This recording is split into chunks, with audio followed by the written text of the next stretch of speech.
What's up, guys? Eddie Henry XR Lifestyle showing you today the best way to make the perfect nutritional shake for optimal health and fitness. This is by far the most asked question I get from all the people in my gyms and all my virtual clients. Eddie, what do I put in my shake? How do I make my shake good? So here you go. Step by step, the anatomy of a perfect shake. Number one, invest in a freaking good blender. I have a Vitamix. There's a lot of good ones out there. This is a key component to a good shake. First thing you always put into a high-powered blender is a little bit of ice and half of a fresh squeezed organic lemon. A lot of benefits to lemon, but the reason I put ice and lemon in my shakes is because it slows down the oxidative process that actually happens when you blend vegetables and fruit in a high-powered blender. So first thing you put in ice, lemon. Next, local, fresh, seasonal greens. Local appetite. My buddy Will dropped these off yesterday.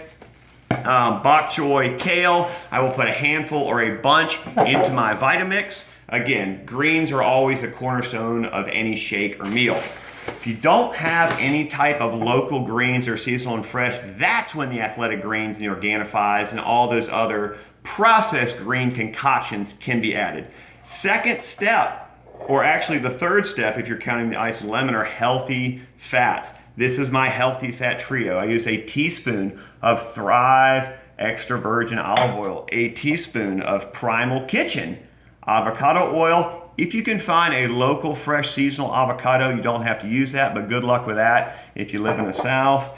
And 3 Thrive coconut oil. I will put a teaspoon of each of those in here. A little trick with measurements: a teaspoon is equivalent to about 5 grams of fat. I find that for me, 15 grams of fat is pretty optimal to keep me satiated. So that's why I use 15 grams or a teaspoon of each. You guys experiment with that. Next, protein powders. I rotate my protein powders. A scoop is about 20 grams of protein. This is what I'm currently using.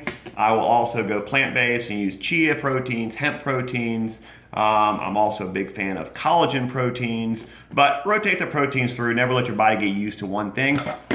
Next, a little bit of sugar. I always put a little bit of sugar in my shake. About 10 grams seems to work best for me. I will either use local, fresh, seasonal fruit, about that much, okay? Just a little bit. It's about 10 grams, or 2 teaspoons of local honey. If you cannot find local honey, don't use some crap honey from the store that has a bunch of chemicals in it.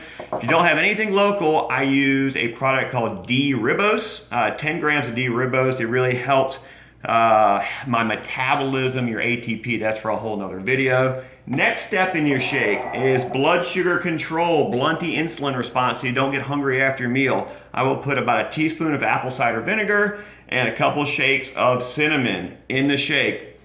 Last but not least, couple turns of pink Himalayan sea salt. I need the minerals. I think most people need the minerals, especially if you're working out and sweating a lot. Top that off with purified water. Unless you live very few places, the chlorine and the fluoride in the water is not doing you any favors.